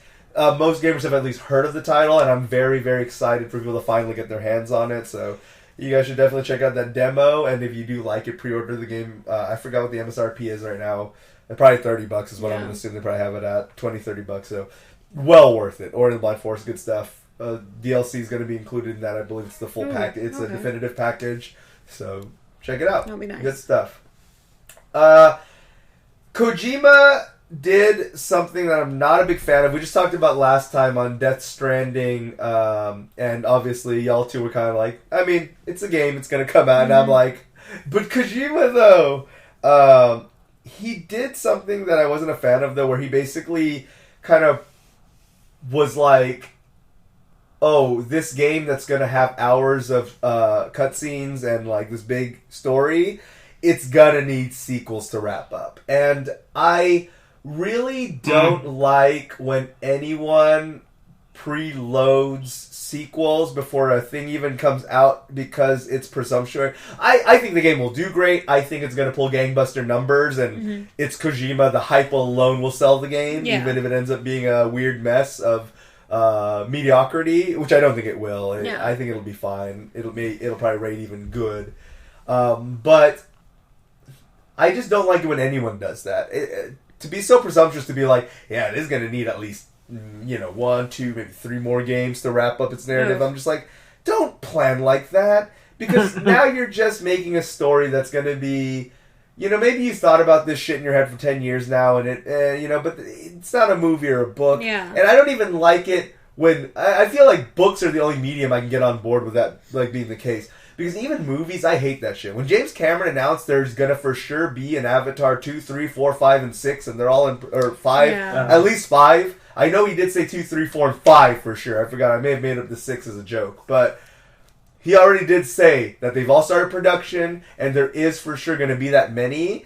And in his words, this is my main focus. I'm not working on any other stuff, which is why all his other properties are kind of being handled or given to everybody else to deal with, like, until I do all my avatars, because this is the one. Which is a bit ironic, because Avatar's probably... Because it set records, it was highly rated and all, even though I thought it was a fucking boring pile of horse shit. It was, I forgot who mentioned it. I don't remember if it was a Jim or whoever, but they basically said it is one of the biggest cultural landmarks that no one fucking remembers anything about that movie. Yeah. The story, forgettable. The characters, like, there's no, like, real, it's just like... Space Fern Gully. Basically. Yes. Not just was it not original... But there's nothing really memorable about it where you were just like, oh man, I love when so-and-so, God, what a character. What a unique character to that franchise that I will forever be like, you know what, that was the Avatar character. I think my favorite scene from that movie was just the tree. Oh God. What's up? I think my favorite scene was the tree on that planet. Like the big blue tree. Oh yeah. Yeah, that was really pretty. That looked good. And that's the thing, right? Is that really... Apparently, even if you watch it now, I don't know why... But apparently, even if you watch it now, it still looks good. Mm-hmm. And I think that visually, it's a great movie. It was probably the same person, whoever that said it. I'm sorry, I can't remember, but had made the point that like it's because it came right at the cusp of like modern 3D, not blue and red glasses 3D, and the CGI was really impressive at the time and all that stuff.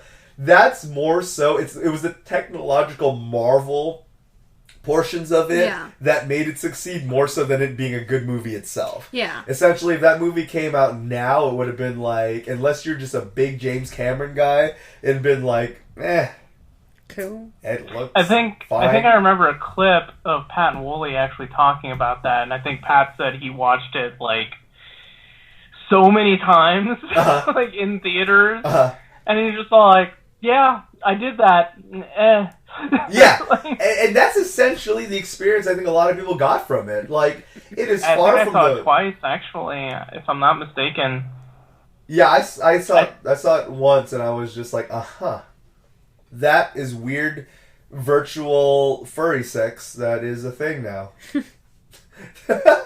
I just remember leaving that movie and was like, am I a furry now? Was that the conversion process? Is watching Avatar? Yep.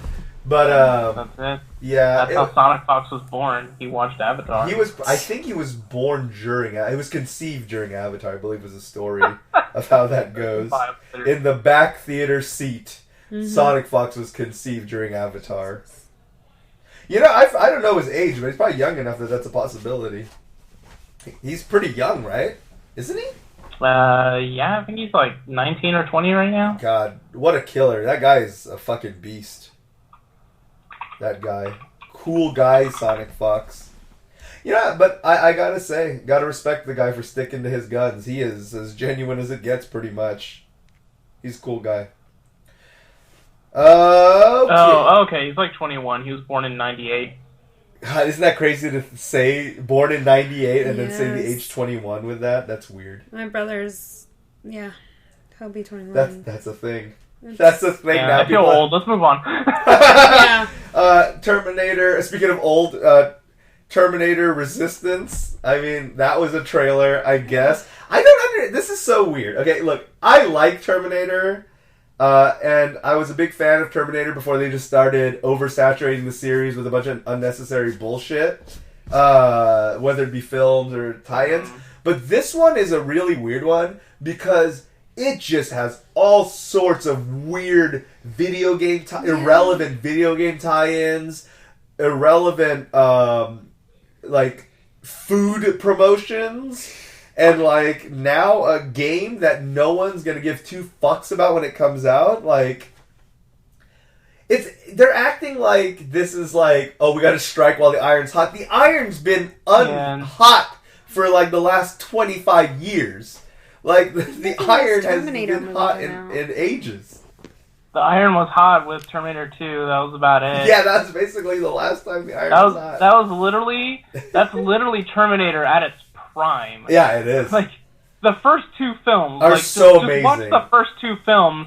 don't give a fuck about all the other ones. Yeah, and that's really how it should have been. It should have been like this great movie came out, then it followed up by this fucking monumental movie. And you know what?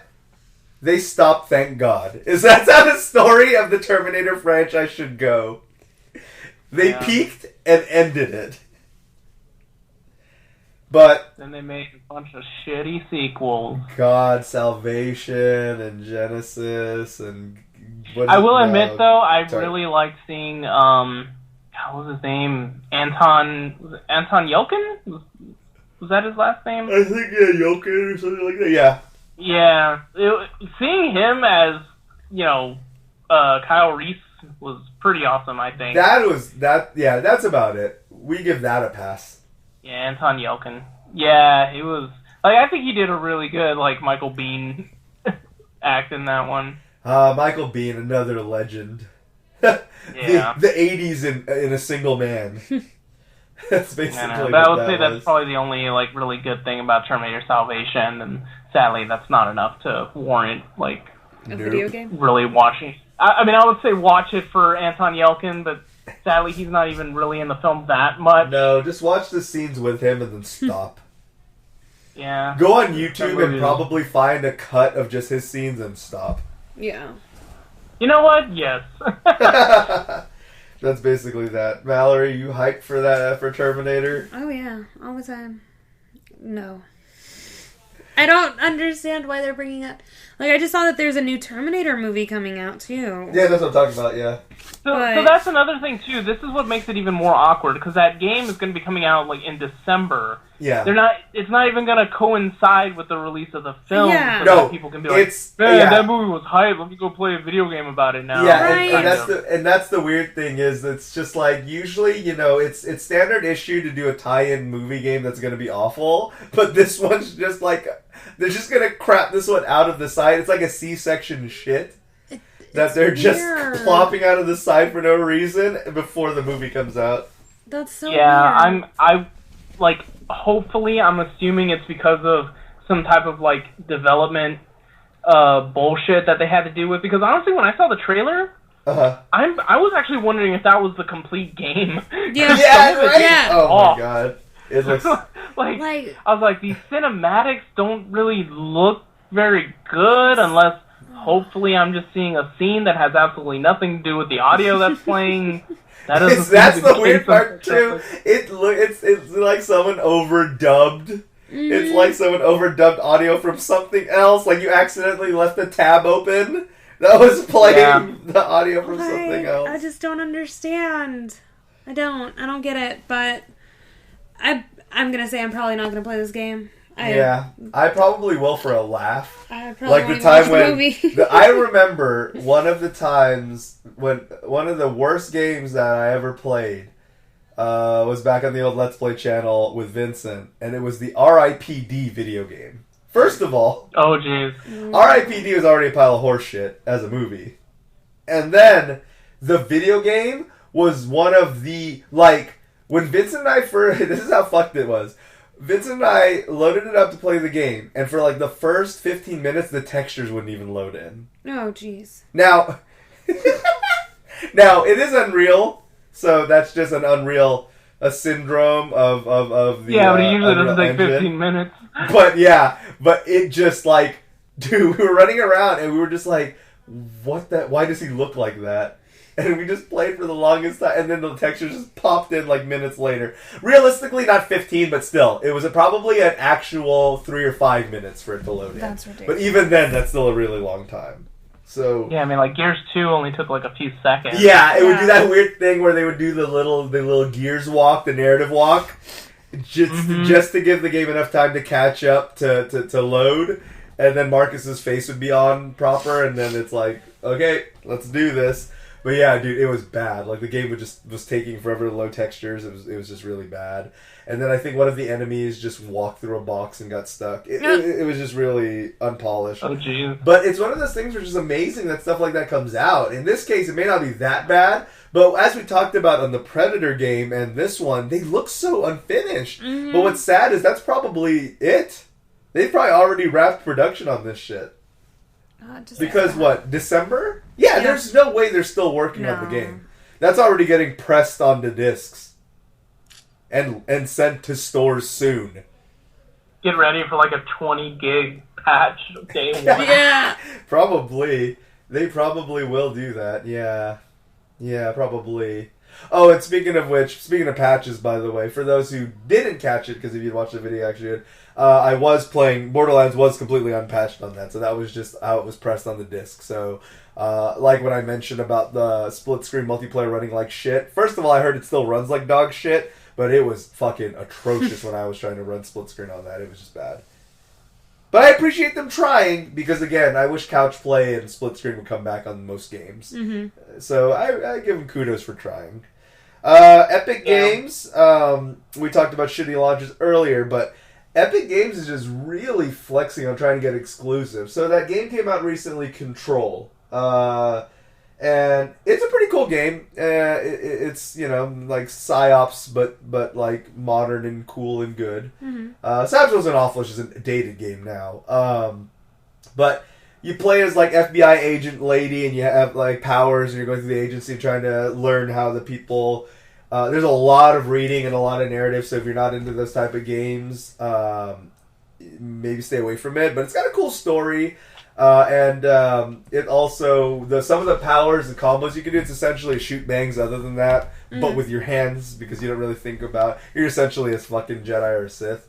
But you don't really think of it as a shooter, but when you think of the essence of the mechanics of how you do the combat, it's essentially a shooter. Okay. But But it's cool though, it's cool, it's got cool physics and everything, but to get that exclusive, Epic paid $10 million for that game.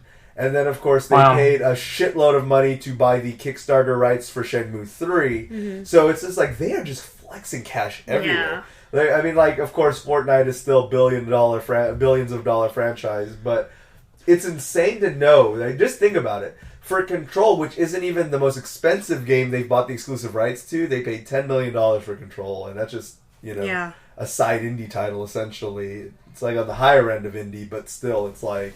Holy Christ, like, they're just literally just throwing money at people. Yeah. Like, here you go. They played the Ooblets devs a lot also. And it's just like, I gotta say, I'm not defending their dirty tactics to just use money as a gun to, you know, to take as many franchises away from Steam as they can.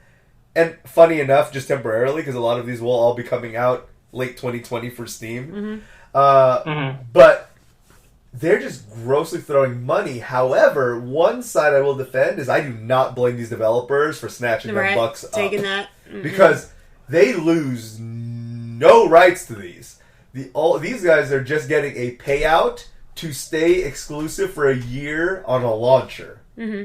On a particular launcher.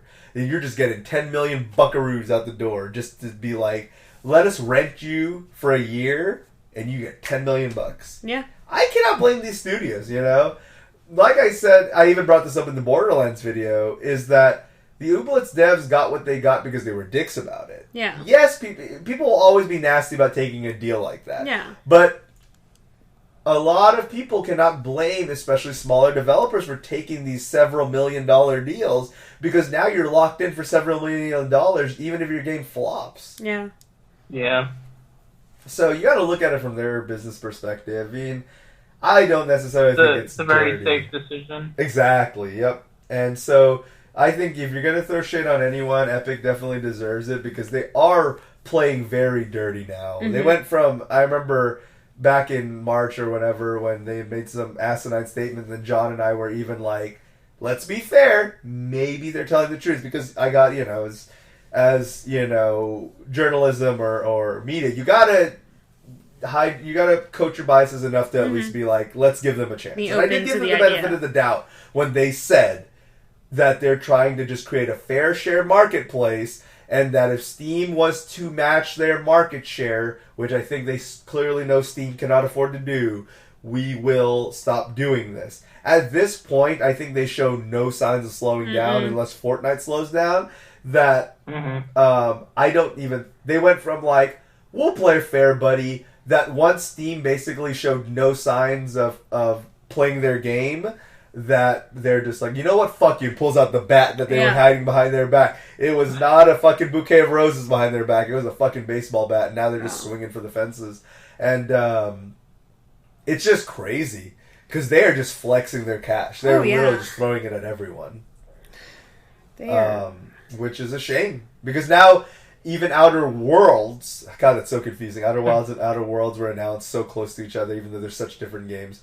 But now Obsidian's latest game, Outer Worlds, looks fantastic, and I cannot wait to play it, because it looks like it's going to be New Vegas in space, essentially, in terms of, like, I hate to dumb it down, but in terms of, like, how cool of an RPG with, like, it's basically what a Fallout game should be now, coming out finally, and, like, it looks great. It does. But if you're going to play it on PC, guess what? You're going to have to do that. But launcher. I'm going to be getting it on PS4 because of that. But it sucks because it's exclusive. It's an Epic Games, another one. But again, I can't blame them. So there you go. A interesting point that I believe was a Kotaku article I talked about a little bit is that a little friendly reminder that since Sony bought in some... What the fuck was the name of the studio? The Spider-Man PS4 one? Oh, God. Oh, no. What have I done? Was it Insomniac? Insomniac. There you thank you. Since they bought Insomniac Studios, that means that Sony now does own the Sunset Overdrive franchise as well. And Dun, dun, dun. Sunset Overdrive was one of my favorite games that no one I know really played. Vincent loved the shit out of it. I really... had a lot of fun playing it, but very few people I know did play that. And it's a franchise, I think, that should be rebooted or just do one of those weird things where they do Sunset Overdrive 2 and then people are like, what the fuck, where's the first one? And then kind of understand later why they probably never played it. Because it was a lot of fun. It was essentially a fucking... there were some of the devs that used to work at Tony Hawk. Basically made a, like, little soaps / roller bladey on rails roller coaster mechanic traveling with shoot mechanics and stuff like that, and it was a lot of fun. A fun dumb narrative. It was just really stupid, you know. The dude bro energy drink started brainwashing people, taking over. It's a lot of silly good fun with a lot of cool customizations, and my favorite thing they did about it is they basically made their own because they used real bands that made songs for the game that was basically like that harkened back to the Tony Hawk Pro Skater soundtracks, but original music for that style and quality of music, but original music for that game. Ooh. So there's a lot of cool homegrown punk that was used as a soundtrack. And it was just a really cool, that game all around was great. So I would love, again, for a reboot, for even a port, or I don't know how the rights will work with the original one, and Microsoft still owns the rights to the original version, or just a straight-up sequel, now that Sony owns it, because that is a game I think that would have, on a different console, would have got more attention. Yeah. So, hopefully, Sunset Overdrive, good stuff. If you guys have an Xbox and haven't checked it out yet, it's fucking, you can get it for fucking dirt cheap, so it's really fun. And I believe it is ported on Steam now, I just thought about it. So, actually, pick it up on Steam. No need to get an Xbox just to do that. Play it on Steam. It's a lot of fun. So definitely worth checking out. So there's that. All right. Final topic is, and if you want to get in on that, you can email us at disconnectedcastmail@gmail.com. Once again, that's disconnectedcastmail@gmail.com. And one of the interesting things I was listening to lately, it came up on the an old episode of Super Best Friend Cast, but it made me also think of the Amy Hennig story that came out a few years ago, since that was a couple years after that podcast episode. The podcast episode I'm talking in question is from 2017. Her interview is from late 2018 or early 2019, where they talk about the death of the video game narrative and how that's just starting. It's not really dead, but it's starting to become a thing where devs and modern gamers, quote unquote, don't care about story anymore. And the thing that made me kind of sad about this is a lot of the games I do like are narrative based, whether it's silly narratives or deep narratives or a weird mix of both, like the Yakuza series. I do like my story in my games, and I do think it's sad that it's starting to phase out, because it does lead to, case in example point, Anthem, where a studio entirely focused on making these fun characters and narratives and interesting story-driven stuff, when you peel that crap out, some of these games actually kind of suck mechanically. There's not much to them. So a lot of them were actually more fun. Suck might be a harsh word, but they're not as fun when you remove. They're a little boring and monotonous task-wise, but you want to do these boring, monotonous fetch quest tasks because of the characters and because you're interested to see what happens next. She mentioned this, and Wooly reiterated that it's definitely true, where they will hire some of these really good writers. I mean, they may not be Neil Gaiman, but they're like these really, really good writers who do have books published out there, who do write really high-quality stories. And Wooly talked about how, from seeing it from the development side of things, he said that it's really crazy because these writers will write, let's just say, like a whole fleshed out story that is like, you know, like the first Harry Potter novel's worth of ideas and beginning to end story. And he goes like 30% of that shit or less makes it into the game. He goes, because mechanics change, the idea changes, a character gets cut. He goes, it's sad, but all these writers get hired on only to end up seeing a Frankenstein mishmash of their stuff make it. And Amy Hennig, as a writer of stuff like Uncharted, Last of Us, and all these really good games, she talks about how, she goes, that is one of the hard... Well, she wasn't in response to Wooly directly, but I say that because the parts that I'm talking about from her side of things really lined up with it, where she does talk about that. She goes, as a writer in the video game industry, you almost have to be able to separate your self-respect from what your job and what you're being asked to do, because she goes, it is almost like not recognizing your child by the end of the process. Yeah. Because she goes, you submit this thing that you put your heart and soul in and is objectively fantastic, and it isn't even bad at the end of the tunnel. It's just so stripped down and different looking. It's like the plastic surgery got done and you're like, wow, you're a different kind of beautiful. And you're done now. And so this is you now, huh, son? Right. Well, cool, I guess. And, but yeah, the reason I bring that up is I've yammered on enough about narrative stuff like that, but so I do want to hear more from you guys this time. I'm not really going to have a turn on it. But as you go, do you guys still, and not in a knee-jerk reaction to, say, support the narrative and stuff like that, because it is still safe and doesn't make you any stupider to say that you don't care for it anymore, blah, blah, blah. But one at a time first is that, do you still really try to seek out games? Because I'm not very good at video games, so that's why I'm so reliant on a good story, because I really do play these. It is more of a story experience for me than it is a gamer thing, because, like, for example, Dark Souls, I had a long chat with Josh with him and his girlfriend about how I absolutely adore the Dark Souls lore and do think it's really cool, but I'm so bad at those games, unfortunately I have to watch just lore videos or watch an LP to experience it as an outsider looking in. You know, I'm on the other side of the looking glass. And so I do have to play these other games where I'm not entirely mechanically inept, but stuff like that's too hard for me. Yeah.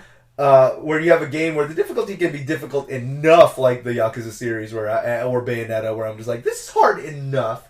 Those games are very different on the different spectrum. I'm just trying to name an easier game I know versus a harder game I know, and that's about where I go from there. But Josh, in the games you play, do you find yourself kind of unintentionally going towards the playing games that are a little less narrative driven, or do you still kind of seek out those games that are still very heavy narrative? Because, you know, we all know those gamers who just hammer through the cutscenes, and you're like, but no, watch the cool thing's gonna happen in the cutscene. Stop pressing Y! You're playing Assassin's Creed and skipping everything. Yeah. Why do you do this? Why play that game?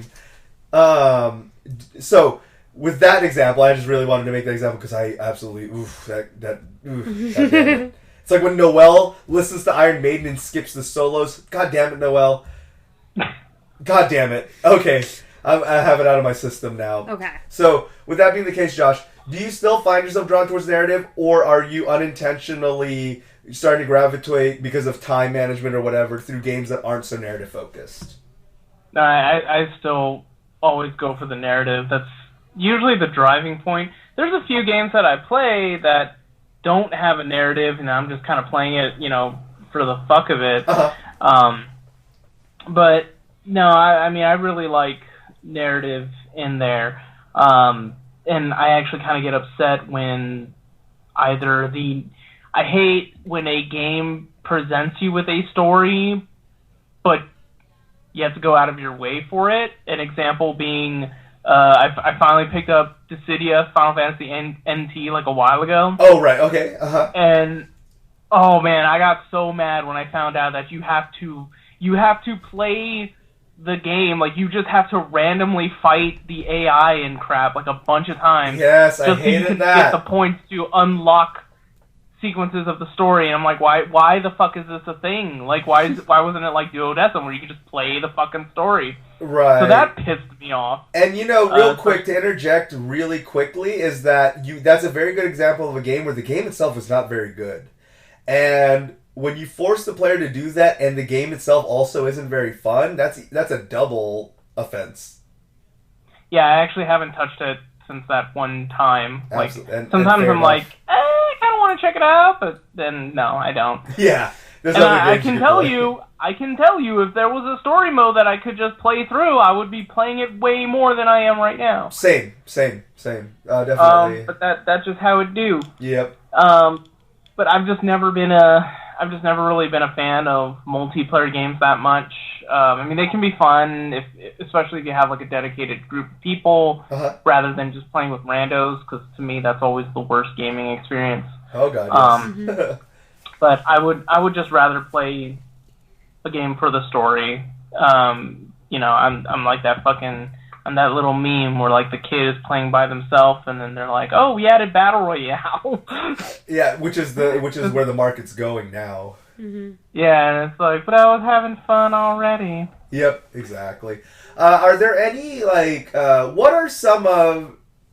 I know you're gonna have a ton of examples because, again, as you just stated, that's the whole thing. You do like narrative-driven stuff, but maybe a couple of examples of like stories that just really drive it home to you, and like maybe a couple, at least two or so video game narratives that will forever be in your heart as like legendary and like experiences that like really meant that much to you, and why video game writing is still so important to you.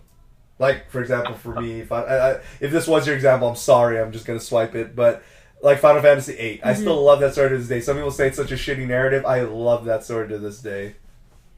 Mm-hmm. So, but stuff like that. Yeah, I mean, like a good recent example is Nier. Actually, I forgot to mention it during the weekly stuff, but actually just earlier today I finally finished the second playthrough of Nier Automata. And I mean, yeah, just that game, the experience is really strong. Chrono Trigger was a game that I grew up playing a lot. Oh, so good. I still really love that game, and that game really blew my mind because I know the game's been out for decades. Yeah, but you don't want to take that away from you. We usually have the spoiler rule, but but I mean, it does something that you wouldn't really think of a RPG game to really do. Bingo! And they just did it, and yeah, it was like, whoa. And you know what? The fact that you still don't want to spoil it despite its age means a lot. Mm-hmm. Because you do not want to take that experience away from any single person. And I totally think that's respectable because, God, it's so good. Yeah, I can't even really think of any modern games that have done that. No, none have. 100%. I can guarantee you that right now because I know what you're talking about and I don't want to spoil it either. But yes. No, nothing has. That's how brilliant that stuff is. Yeah. So yeah, Chrono Trigger was a really good one. Plus, I mean, even though you're not playing with friends, and and even though, like, growing up as a kid, like, some people argue, like, well, you know, they're just solo games. Well, one of my best friends growing up at the time, I'm not as close to him anymore, but, I mean, like, I have him at it on Facebook, and we'll sometimes talk, but he and I used to just hang out and just play that game, and, you know, sometimes we take turns, we just have our like, we would take turns on one save file, or we would have our own separate files, and you know, we would have sleepovers, and I'd fucking wake up in the middle of the morning, and he's just there still playing.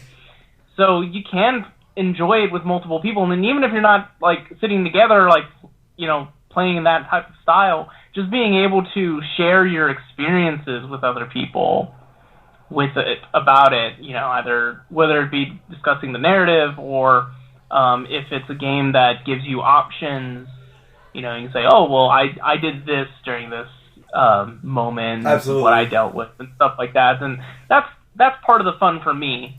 For sure, absolutely. Yeah. Miss Mallory? No, game story is very important to me, just because I am not one of the biggest fans of, like, shooter games. Like, I will always love Call of Duty as, like, one of the first shooters I ever played. I'm not good at that game. Like, my KD is trash. I more play it just when I'm frustrated and feel like I just need to sit down and play a game that doesn't have a story. Or not a good, like, during multiplayer, there's no story.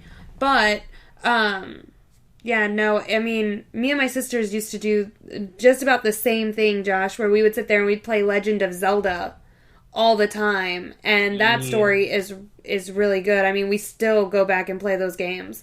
My sister actually just got Link Awake, the new one on the Switch, and we were sitting there figuring out. I want to play that. Yeah, it's so good. It looks so beautiful. It is so beautiful. But we were sitting there over the weekend, and I forgot about this, about the weekly update. We were sitting over there, playing it over the weekend, and we were doing the exact same thing. We were writing down the codes that we were finding. You know, we were being dumb and just, like, finding the rupees like we used to. And then even with my nephew, like, sitting there and playing those games with him, even if it's a long game and a puzzle game, or, like, it's fun for us. Like, we'd much rather do that than have to sit there and play, you know, the Battle Royale games. Like, my nephew has had me play those with him, and I'm like, I can't. Like, I hate this so much. Like, it is everything that I'm against right now. Like, please do not. But then we'll sit there and we'll play, what was the newest one that came out? We were playing,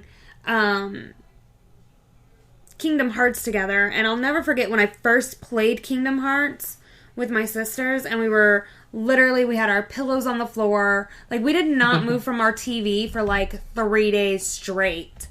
And we all played it, we took turns, we were all playing it together. And then when the newest one came out, me and my sister, like, that's why I bought my PS4. I don't usually play on it, but I bought it for that game. And I've never bought a console for a game as much as I, like, You're could not a big fucking mark for a certain studio that has to do with a type of precious metal in the word games. Yeah, okay. Yeah. So. RIP. But. Well, not the studio, but the game. Yeah. Sad. But Go when, on. But when the new Kingdom Hearts game came out, I was one of the first people to pre-order. I was like, I need the deluxe edition. I don't care. Drop a bunch of money. Yeah. And then I bought it, because then I was like, hey, I don't have a PS4, and I kind of need that to play this game. So then I went back and bought a PS4 after realizing my mistake. Then I found out it was on Xbox. I've made a grave mistake. I was like, I didn't though, but now I have a PS4. Now I got one. Well, you know what? Then play Judgment and Persona, and that'll more than make up. Those two games are so goddamn good, that'll more than make up for getting a PS4. And, I mean, it's just, to me, I need story. I could go without the whole and it sounds weird, I know, but I could go without the whole multiplayer stuff, because I just don't do it. Like, even on FortnAight, I didn't play the Battle Royale with my friends. I sat there and did the PvE with my family, and we're sitting there building. I've heard that's actually kind of fun. It's so much fun. But when people would be like, you want to play Fortnite. I'm like, yeah. They're like, oh, we're doing Battle Royale. And I was you're like, oh, nope, I'm good. So I'm gonna head out. I got stuff to do today. Oh, no. Here we go. But I mean, story is very important, and I know that a lot of stuff gets cut out of stories, but it's kind of like a movie. Like, I will always love the Harry Potter movies, even though they cut a lot of the book out. But I mean, I've read all the books and I've seen all the movies to it. So, but I think it's still really important, because if we don't have it, then we're just going to keep going to Battle Royale, and then I'm just going to stop playing video games. Right. That's so, where it's going, because I just don't... it frustrates me. Right. Yeah. Like, I need story. I need something... Like, even Destiny 2, and I know a lot of people hate on Destiny 2, but Don't look at me. loved watching the cutscenes. Even my friend Nate got really mad because I skipped one, and he's like, no, you have to watch it. And I was like, wait... But I really need to just get to this part with you guys. And he's like, no. Turn it off right now and redo it. So I did. And we're restarting the raid. He's like, you can't skip it. So then he sent me the cutscenes all in one thing and was like, watch it start to end. And I did. And I was like, oh my gosh, okay, that is actually a really important part in this game. And I'm sorry. So, I mean, game story. Passion. Yeah, I was just like, ah.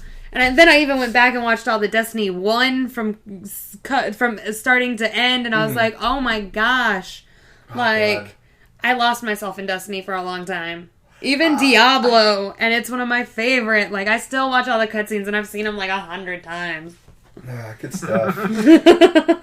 But yeah, what I was going to say is that, obviously, I guess we're obviously all in agreement then about...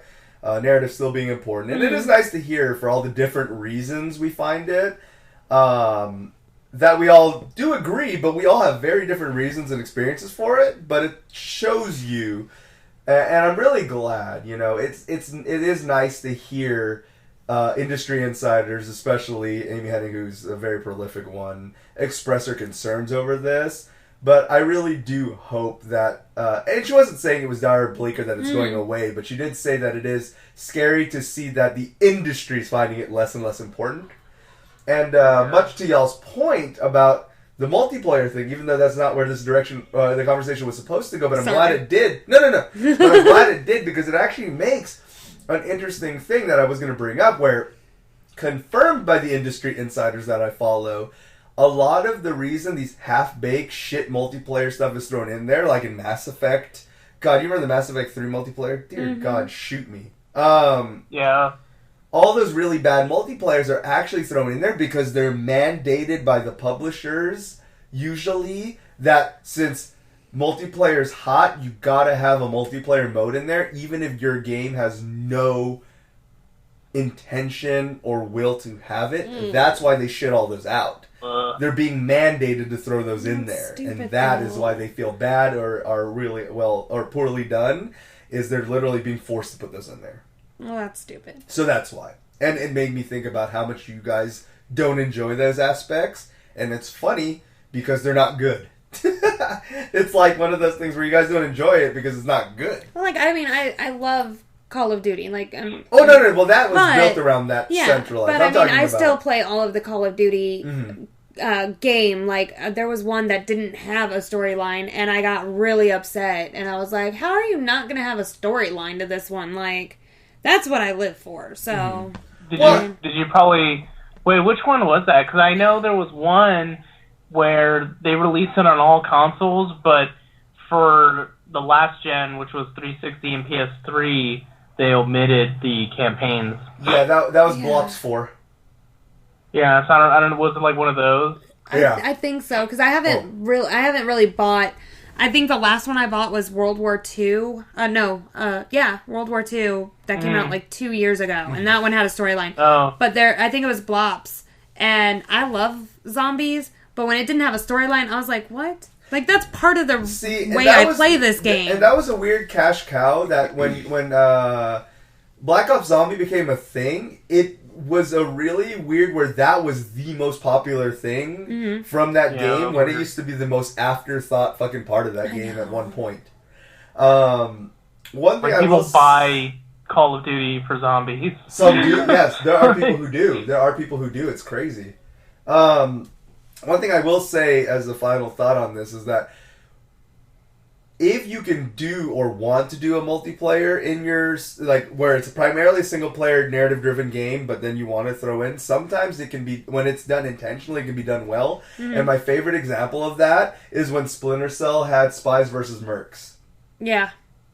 That mode is a lot of fun, at least in the original ones. I know one of the ones had a not good version of it. I forgot if it was Double Agent or something had a not good version of it. But in the games where it was fun, I really enjoyed it. And I was just like, well, see, even though this is supplementary to the main storyline, which is really good, and the single-player mechanics that are really good, they added a fun multiplayer thing. And that's obviously because they actually wanted to. And to me, that's a good example of it. I remember the attention, even down to the attention to detail was really cool, where you were playing as spies, if you use the in-game chat, how loud you talk to your partner, the mercs could hear you if you talk too loud. Mm-hmm.